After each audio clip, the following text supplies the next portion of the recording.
The bonds that military personnel forge during their services are unbreakable. Yet many of these close friends go their separate ways once they return home, only seeing each other on rare occasions, or never again. When one British soldier made an unlikely friend while serving in the Middle East, he couldn't imagine being apart ever again. But once he had to leave his companion behind, he drew up a plan for a dramatic reunion, one he hoped would be permanent.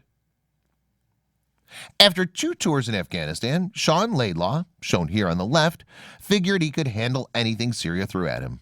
But when the British Army deployed Sean and his comrades in the Royal Engineers in 2018, he leaped into a rescue attempt that he never saw coming.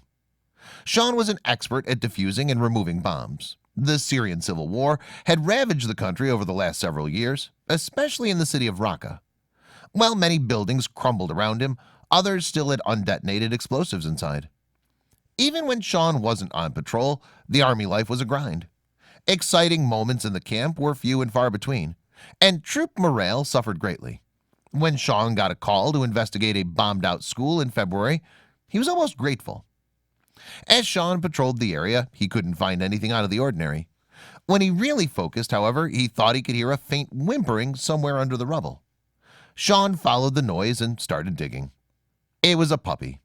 The canine, which appeared to be some kind of Asian shepherd mix, backed away from Sean as he reached out. Sean knew he had to do something to help the poor thing, but then a horrific sight made him recoil. A few other puppies surrounded the one Sean just found. Tragically, none of them had survived the collapse of the building.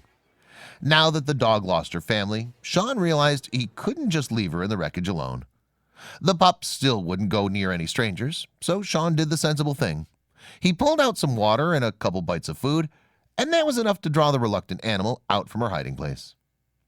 Soon after, the orphan canine let its guard down and allowed Sean to pick her up. There was an immediate bond. Sean decided to bring her back to base and introduce his new friend to all of his squad mates. First, of course, she would need a name. Sean called her Barry, and she soon became a fixture in the Royal Engineers, barely even leaving Sean's side. Once she got settled in, Barry accomplished quite a bit of good as well. The army interacted with a number of Syrian children, many of whom lost their homes and family members. Amid the chaos and destruction, having a friendly dog roam around made a big difference in their lives. Sean also believes that having Barry around gave him an escape from the stress and trauma of military life. Whereas some of his comrades developed mental illness or PTSD, Sean at least had an outlet and a companion. Incredibly grateful to have such a valuable friend, Sean said, "I feel like it may come across that I saved Barry's life, but I feel like she saved mine." They got so close that Sean could no longer imagine being apart from Barry. Barry became such a big member of the team that Sean decided to make it official and sewed together a custom bomb squad vest for Barry. Aside from being a big fashion statement, the vest kept her protected from danger. However, it turned out that her biggest threat was right around the corner. In autumn of 2018, Sean received word that his stint in Syria was almost over. He was going home, with only one ticket. What would happen to Barry once he left? He didn't know if he'd ever see his dog again, or even if she would still have a home at the army base. Sean's comrades celebrated the entire trip back to the United Kingdom, but Barry weighed heavily on his mind. Then an idea popped into his head. He remembered hearing about a charity called War Paws that helped reconnect veterans with their military dogs. War Paws workers seemed confident they could help Sean, but there were no guarantees. They instructed him to go to Charles de Gaulle Airport in Paris to await the arrival of a military plane.